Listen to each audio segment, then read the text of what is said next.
Hello students, आज class 12th chemistry में आज आपका अगला टॉपिक क्या होगा? इलेक्ट्रॉन स्नेही अपक्रियाएँ होंगी। कौन सी अपक्रिया होगी? इलेक्ट्रॉन स्नेही प्रतिस्थापन अपक्रिया होंगी। जैसे कल मैंने बताया था नाभिक स्नेही प्रतिस्थापन अपक्रिया, तो आज क्या होंगे? इलेक्ट्रॉन स्नेही प्रतिस्थापन अपक्रिया होंगी कि इलेक्ट्रॉन स्नेही से कैसे हम प्रतिस्थापन कर सकते हैं। तो डालते हैं हेडिंग।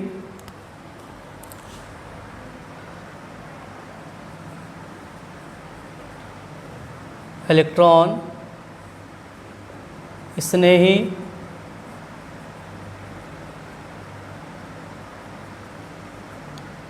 प्रतिस्थापन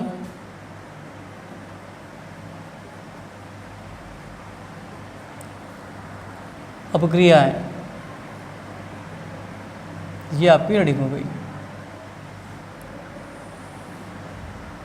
इनको कहते क्या हैं? Electrophilic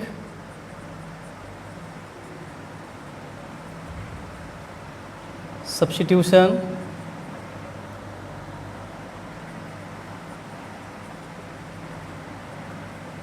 reaction.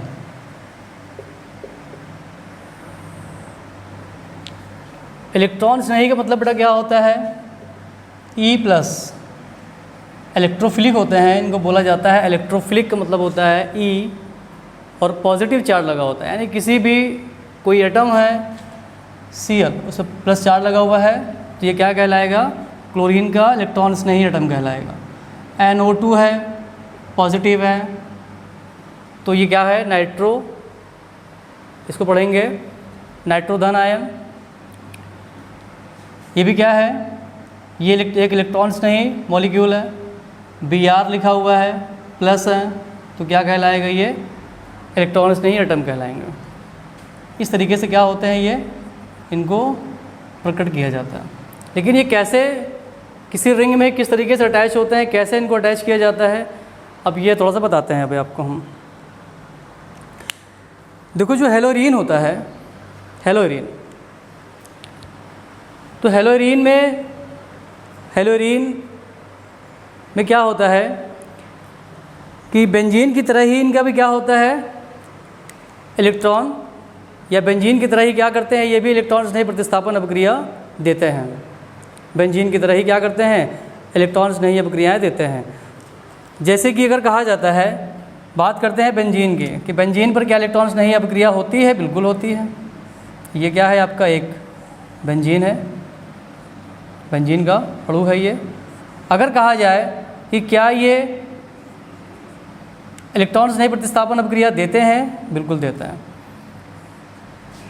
बेंजीन पर Cl2 की अपक्रिया होने जा रही है, तो आप जानते हो कि एक Cl प्लस का होगा, दूसरा वाला Cl माइनस का होगा। आंशिक धनावेश आंशिक ऋणावेश होता है। तो जो एक Cl प्लस लिखा होता है इसको हम लोग क्या कहते हैं? ऑब्वियसली E प्लस कहते हैं। मीन्स ये एक क्या है? एक इलेक्ट्रॉन स्नेही परमाणु है। और ये क्या है? नाभिक स्नेही परमाणु होता है। तो इलेक्ट्रॉन स्नेही का प्रतिस्थापन मतलब क्या होगा कि बेंजीन रिंग में सबके पास सभी न्यूक्लियस के कार्बन पर क्या होते हैं? हाइड्रोजन मौजूद होते हैं। हम क्या करते हैं कि अपने लेवल वाले को ही, अपने बराबरी वाले को ही क्या करता है? प्रतिस्थापित कर देता है यहाँ। जैसे मान लो हमने क्या किया, E प्लस को हमें या Cl प्लस को हमें क्या करना है? जोड़ना है रिंग में। सपोज़ करो मैंने यहाँ उठा के जोड़ दिया इसको। हम अगर यहाँ जोड़ेंगे तो यहाँ वाला हाइड्रोजन पहले क्या होगा? प्लस वाला बाहर हो जाएगा। तो जब बाहर होगा तो मीन्स ये जो नाभिक होगा ये कैसा हो जाएगा? निगेटिव हो जाएगा। तो क्या करेगा? माइनस बनेगा, तो प्लस वाला क्या हो जाएगा? फट से होल्ड हो जाएगा यहाँ पर आके। तो अपने बराबर वाला ही क्या कर रहा है? H प्लस आयन को बाहर कर रहा है ना। H प्लस आयन भी क्या है? एक तरीके से इलेक्ट्रॉन्स नहीं है, तो ये क्या कर रहा है? यहाँ से इसको बाहर कर रहा हो। किसके साथ बेटा बाहर हो जाते हैं? फिर बना देता है HCl, और कुछ इस तरीके से एक नया डेरिवेटिव्स तैयार हो जाता है बेंजीन का। ये देखिए इसका क्या नाम हो जाता है? क्लोरोबेंजीन। क्या कहते हैं इसको? क्लोरोबेंजीन कहते हैं। तो ये क्या करते हैं? इलेक्ट्रॉन स्नेही अपक्रियाएं होती हैं या देते हैं। तो बेंजीन की तरह ही क्या होती हैं? हेलोरीन भी क्या है? इलेक्ट्रॉन स्नेही अपक्रियाएं या प्रतिस्थापन अपक्रियाएं देते हैं।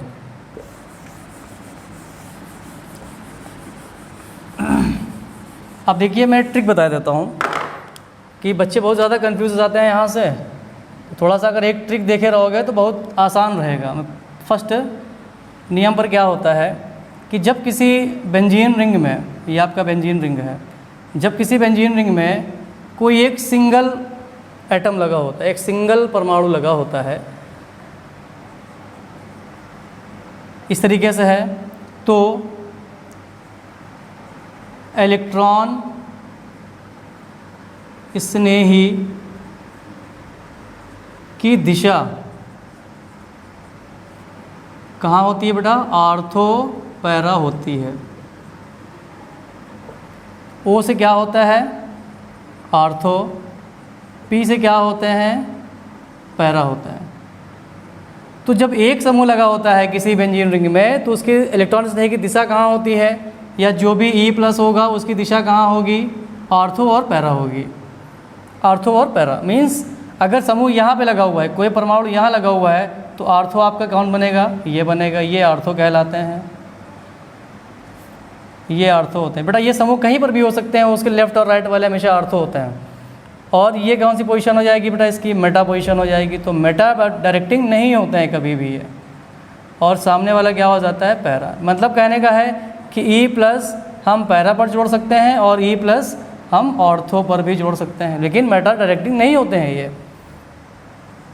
सेकंड नियम क्या होता है? किसी रिंग में दो समूह लगे होते हैं, दो समूह लगे हुए हैं, मीन्स एक X है दूसरा Y है। एक X है दूसरा क्या है? Y है। X Y दो समूह लगे होते हैं। तो जो समूह पहले आ जाता है, यानी कि जो तत्व पहले आएगा आवर्त सारणी में, वो कैसा तत्व होगा? बड़ा होगा, उच्च होगा। और जो बाद में आता है वो निम्न होगा।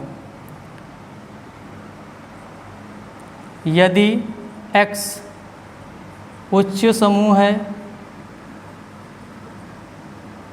तथा Y निम्न समूह है, तो इलेक्ट्रॉन स्नेही E+ की दिशा आर्थो पैरा होती है।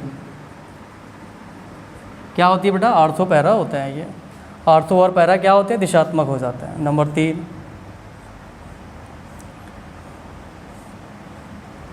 बहुत सारे इसके नियम होते हैं ये। अगर किसी रिंग में मान लीजिए अगर इस तरीके से कोई समूह जुड़ा हुआ है, ऐसे करके, है ना, Y - X। अब आपको पता है कि X क्या होता है? पहले आ जाता है, Y बाद में आता है। तो कहने मतलब क्या हो गया? यदि Y यदि X मान लेते हैं, ऐसे जोड़ दो इसको, X Y जोड़ दो। यदि X निम्न समूह है तथा Y उच्च समूह है, तो इलेक्ट्रॉन स्नेही की दिशा मेटा होती है। क्या होते हैं बेटा? मेटा होती है। तो दिशा कहाँ होगी? इलेक्ट्रॉन स्नेही की मेटा पोजीशन पर होगी। तो इस तरीके से एक ये ट्रिक है, इसको थोड़ा सा याद कर लेना, ज़रूरत पड़ेगी तो और बता देंगे, फिलहाल अभी इतना आपके लिए बहुत है।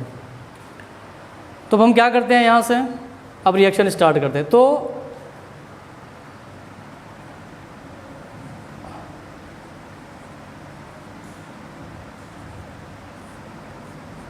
थोड़ा सा इसको सही करते हैं,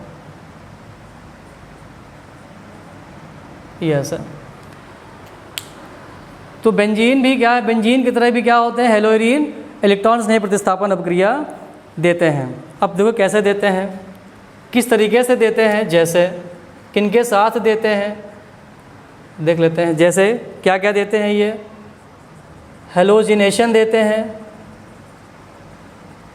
हेलोजनीकरण, इसको हिंदी में क्या कहते हैं? हेलोजनीकरण, X2। अब X2 में क्या क्या आ जाते हैं आपके? Cl2 आ जाते हैं और Br2 आ जाते हैं। ये बेटा ऐसे। नाइट्रीकरण, इसको बोलते हैं फर्स्ट सेकंड नाइट्रेशन, और ये क्या देते हैं, नाइट्रीकरण देते हैं। अब नाइट्रीकरण क्या होता है, HNO3 से क्या होता है, HNO3 से प्रक्रिया होती है, नाइट्रेशन हो गया। सल्फोनेशन,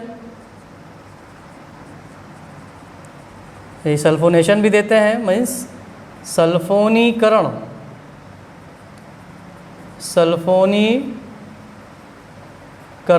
सल्फोनीकरण प्रक्रिया देते हैं, मीन्स HSO3 देते हैं, सल्फोनीकरण हो गया। चौथा फ्रीडल क्राफ्ट अपक्रिया देते हैं, फ्रीडल क्राफ्ट अपक्रिया, इस तरीके से आदि और भी अभिक्रियाएँ देते हैं बेटा ये। तो इतनी इंपॉर्टेंट रिएक्शन होती है इलेक्ट्रॉन स्नेही की हेलोइरिन पर। ये बहुत इंपॉर्टेंट है क्योंकि एग्जाम में हेलोजिनेशन भी पूछ सकता है, हेलोइरिन पर नाइट्रेशन भी पूछ सकता है, सल्फोनेशन भी पूछ सकता है, और सल्फोनेशन का बेटा रिएक्शन अगर होगा तो H2SO4 के साथ भी होती है, ये थोड़ा सा ध्यान देना है आपको। H2SO4 लिया जाता है यहाँ पे, कंसनट्रेट रहता है ये, और फ्रीडल क्राफ्ट अपक्रिया भी देते हैं। चलिए अब स्टार्ट करते हैं। नंबर 1 इलेक्ट्रॉन स्नेही प्रतिस्थापन अपक्रिया की मैं पहली रिएक्शन बताने जा रहा हूँ, जिसके साथ में क्या होने जा रही है अपक्रिया, कौन सी अपक्रिया होने जा रही है, हेलोजिनेशन की अपक्रिया। तो पहली हेडिंग आपकी क्या पड़ी है, हेलोजनीकरण की पड़ी हुई है बेटा, हेलोजनीकरण की। तो रिएक्शन देखते हैं यहाँ से, हमने क्या लिया, क्लोरोबेंजीन ले लिया, क्या लिया, क्लोरोबेंजीन। अब देखिए यहाँ पर एक समूह लगा हुआ है Cl, मैंने बताया था कि अगर एक समूह लगा होता है तो इलेक्ट्रॉन स्नेही की दिशा कहाँ होती है, आर्थो और पैरा क्या होते हैं, दिशात्मक हो जाता है। अब हेलोजिनेशन मतलब बेटा क्या हो रहा है कि मैं Cl2 से इसकी अपक्रिया करवा रहा हूँ, और जब हेलोजनीकरण होता है हेलोइरिन का तो एक कैटलिस्ट, एक उत्प्रेरक लिया जाता है जिसका नाम होता है लुईस एसिड, और क्या क्या लिए जाते हैं, AlCl3, FeCl3, है ना। इस तरीके से क्या होते हैं ये, हम लोग क्या करते हैं, इनको कैटलिस्ट के रूप में रख देते हैं। और ये कैसे लिए जाते हैं उत्प्रेरक, शुष्क लिए जाते हैं, ड्राई लिए जाते हैं, मीन्स सूखा रहता है ये, एक क्रिस्टल के रूप में इस्तेमाल किया जाता है इसको। और कैसे होते हैं, लुईस अम्ल की तरह ये क्या करते हैं, अपक्रिया में व्यवहार करते हैं, मतलब कि जो भी निकलने वाला ग्रुप होगा उसको क्या करेंगे, ये अपने से जोड़ लेते हैं और एक आयनिक कंपाउंड के रूप में बना लेते हैं। Cl2 लिखा हुआ है, अब आपको पता है कि Cl2 में Cl1+ का होगा, दूसरा Cl- का होगा, दोनों का आपस में जोड़ देंगे फिर Cl2 मिल जाएगा मुझे यहाँ से। तो ये हो गया। क्या डाला जाता है इस पर, FeCl3, जबकि ये है क्या, एक लुईस अम्ल है। क्या है बेटा, लुईस अम्ल है, ये लुईस एसिड है। कैसा लिया गया है इसको, ड्राई। कैसा लिया गया बेटा इसको, ड्राई लिया गया है, मीन्स सूखा लिया गया, और क्या कराई गई, इसकी हीटिंग कराई गई। अब देखिए इसकी दिशा कहाँ होगी, जब एक समूह होता है, मैंने बताया था कि लेफ़्ट और राइट वाले ऑर्थो होते हैं, ठीक नीचे वाले लेफ़्ट राइट पेटा होते हैं, और इसके ठीक सामने एक समरूपता होती है, वो क्या कहलाते हैं, पैरा दिशा। ये पैरा पोजीशन होती है बेटा इसकी। तो इसकी ऑर्थो पोजीशन कहाँ होगी, ये होगी, ये होगी। तो हम Cl+ को कहाँ जोड़ेंगे, हम यहाँ जोड़ेंगे। तो यहाँ वाला हाइड्रोजन क्या होगा, सब्स्टिट्यूट हो जाएगा आयन देकर। आयन क्या हो जाएगा, ये देकर बाहर हो जाएगा। तो ये पोजीशन कैसे जाएगी, माइनस की, और प्लस वाला क्या कर रहा है, इसके साथ अटैक कर देगा अगर। तो जो प्रोडक्ट बनेगा वो किस तरीके से बनता है, आइए देख लेते हैं। कुछ इस तरीके से प्रोडक्ट तैयार हो जाता है ऐसे करके, और क्या बन जाएगा, HCl बन जाता है। तो यहाँ पर ये हो गया बेटा आर्थो डाई, क्या कहेंगे इसको, आर्थो डाई क्लोरोबेंजीन। अब डाई क्लोरो क्यों कहा गया बेटा, क्योंकि दोनों Cl एटम लगे हुए हैं, तो इसलिए हम लोग इसको आर्थो डाई कह सकते हैं। और 1,2 डाई क्लोरोबेंजीन, ये इसका नाम हो जाएगा। ये दो प्रकार का मिश्रण देता है, एक क्या देता है, आर्थो देता है, और सेकंड क्या देगा, पैरा पोजीशन पे देगा, पैरा। मैंने बताया था ना, आर्थो पैरा डायरेक्टिंग हो जाते हैं। तो Cl क्या हो गया बेटा, ये Cl हो गया, और एक पोजीशन, यानी कि ऑर्थो और पैरा का एक मिश्रण तैयार होता है और प्लस क्या बना देता है, HCl बना लेता है। तो क्या होता है कि ऑर्थो पैरा डायरेक्टिंग होने के बाद में इसका क्या नाम हो जाता है, पैरा डाई क्लोरो और बेंजीन, या क्या नाम देंगे इसका 1,4 डाई क्लोरो बेंजीन। तो इस तरीके से क्या होती हैं, इनकी रिएक्शनें होती हैं। अब आप नाइट्रेशन कर सकते हो। तो नाइट्रेशन में होता क्या है कि हम ले लेते हैं HNO3 को, एक नाइट्रिक अम्ल है ये, एक अम्ल है, किसका अम्ल होता है ये, नाइट्रोजन का अम्ल है, ऑक्सीकारक अम्ल होता है, नाइट्रोजन का ऑक्सीकारक अम्ल होता है ये। तो इसका जब विद्युत अपघट्य किया जाता है तो ये क्या देते हैं, कैथोड और एनोड देता है। तो एनोड में OH हो जाता है और कैथोड में क्या निकलता है, NO2 प्लस आयन। तो जो ये प्लस आयन निकलता है बेटा, इसको हम लोग कहते हैं E प्लस। एक इलेक्ट्रॉन्स नहीं होता है तो इसकी दिशा कहाँ हो जाएगी, या तो ऑर्थो होगी या तो पैरा हो जाएगी। तो इस तरीके से क्या होते हैं, ये इलेक्ट्रॉन्स नहीं प्रतिस्थापन अपक्रिया क्लियर हो जाते हैं। एग्ज़ाम में ये बहुत इंपॉर्टेंट रखते हैं अपने आप में, क्योंकि एग्ज़ाम में कुछ ना कुछ ज़रूर आता है इलेक्ट्रॉन्स नहीं से। किसी का भी आ सकता है, हेलोरीन का आ सकता है, अल्कोहल का आ सकता है, एल्डिहाइड का आ सकता है और कार्बोक्सिलिक के भी आ सकते हैं। तो कोई भी रिएक्शन बेटा होती है, अगर आपको ये ट्रिक पता रहेगी ना तो आप कोई भी अपक्रिया आराम से कर सकते हो। और इस तरीके से इनको आप बाद में भी या अपना बैठ कर सॉल्व आउट कर सकते हो। मैंने बता दिया हेलोजेनेशन का। अब आप नाइट्रेशन कर सकते हो, सल्फोनेशन कर सकते हो, फिल्टरक्राफ्ट कर सकते हो। बाकी जो चीज़ें क्लियर नहीं होती है मैं आपको अगले वीडियो में क्लियर कर दूंगा। Thank you.